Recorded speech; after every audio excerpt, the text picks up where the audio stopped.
मेरे चैनल धार्मिक जीवन में आप सभी दोस्तों का फिर से बहुत बहुत स्वागत।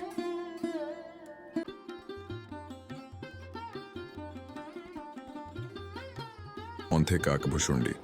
इस श्राप के कारण बने कौआ। काकभुशुंडी के बारे में रामचरितमानस के उत्तरकांड में लिखा है कि काकभुशुंडी परम ज्ञानी राम भक्त थे, लेकिन एक आर्षि के श्राप के कारण अपना पूरा जीवन एक कौआ बनकर बिताना पड़ा था। पौराणिक कथाओं के अनुसार श्री राम की कथा भगवान शिव ने माता पार्वती को सुनाई थी। उस कथा को एक कौवे ने भी सुन लिया थी। उसी कौवे का पुनर्जन्म काकभुशुंडी के रूप में हुआ था। काकभुशुंडी को पिछले जन्म में भगवान शिव के मुख से सुनी हुई राम कथा पूरी तरह से याद थी, इसलिए उन्होंने यह कथा अन्य लोगों को भी सुनाई। भगवान शिव के द्वारा सुनाई गई कथा अध्यात्म रामायण के नाम से जानी जाती है।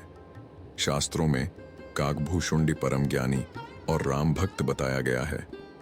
रामचरितमानस के अनुसार प्रभु श्री राम और रावण के युद्ध में जब रावण पुत्र मेघनाद ने श्री राम और लक्ष्मण को नागपाश से बांध दिया था, तब नारद मुनि के कहने पर गरुड़ जी ने श्री राम को नागपाश के बंधन से मुक्ति दिलाई थी। श्री राम के इस तरह नागपाश में बंध जाने से गरुड़ जी को उनके अवतारी होने पर संदेह हो गया था। तब उनका संदेह दूर करने के लिए नारद जी ने उनको ब्रह्मा जी के पास भेजा। ब्रह्मा जी ने उनको महादेव के पास भेज दिया। महादेव ने गरुड़ के संदेह को दूर करने के लिए उनको काकभुशुंडी जी के पास भेज दिया। अंत में काकभुशुंडी ने श्री राम का चरित्र गरुड़ जी के सुनाकर उनका संदेह दूर किया।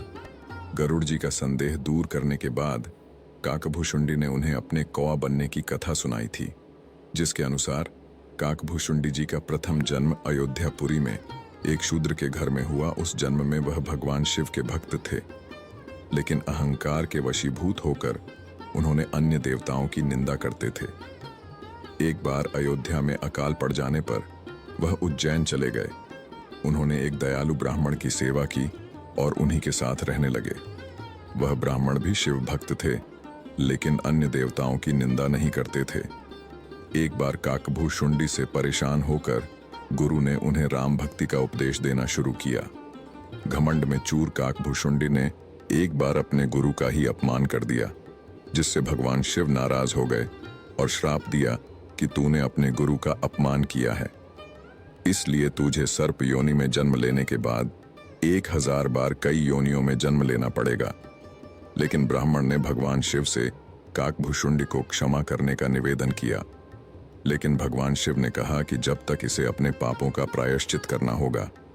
समय के साथ उनमें श्री राम के प्रति भक्ति उत्पन्न हो गई और अंत में ब्राह्मण का शरीर प्राप्त किया। वह ज्ञान प्राप्ति के लिए लोमश ऋषि के पास गए।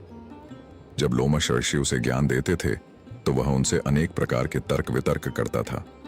उसके इस व्यवहार से कुपित होकर लोमश ऋषि ने उसे शाप दे दिया कि जा, तू चांडाल पक्षी यानी कौवा बन जा। वह तत्काल कौवा बनकर उड़ गया।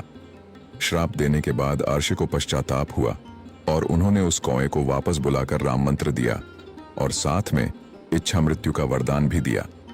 राम मंत्र मिलने के कारण उसको उस कौवे के शरीर से भी प्रेम हो गया और बाद में वह काकभुशुंडी के नाम से प्रसिद्ध हुआ।